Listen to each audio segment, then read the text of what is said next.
திமுக, காங்கிரஸ், விசிக மற்றும் இடதுசாரிகள், தேமுதிக, மதிமுக, இந்திய யூனியன் முஸ்லிம் லீக் என்று 23 கட்சிகள். நம்முடைய ஒற்றை நோக்கம் என்ன?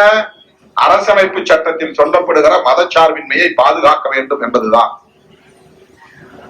புரட்சியாளர் அம்பேத்கர் அவர்கள் வகுத்தளித்த அரசமைப்பு சட்டத்தின் உயர்மூச்சு கோட்பாடுகள் பல. அவற்றுள் முதன்மையானது மதச்சார்பின்மை. அதனால்தான் இந்த கூட்டணிக்கு மத சார்பற்ற முற்போக்கு கூட்டணி.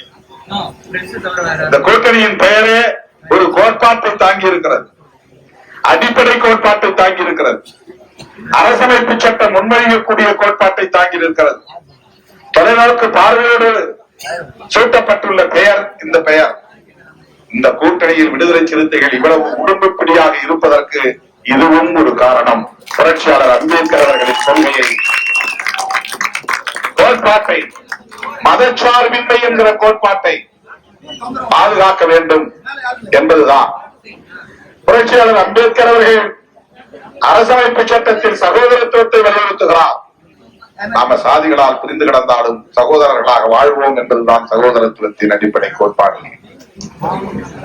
எல்லோரும் ஒற்றுமையாக உழைக்கும் வர்க்கம் அனைவரும் ஒற்றுமையாக வாழ வேண்டும், சகோதரர்களாக வாழ வேண்டும் என்பதுதான் புரட்சியாளர் அம்பேத்கர் கண்ட கனவு. அந்த கனவை நனவாக்கக்கூடிய ஒரு கூட்டணி தான் தமிழ்நாட்டிலே பாண்டிச்சேரியிலே இயங்குகிற மதசார்பற்ற முற்போக்கு கூட்டணி.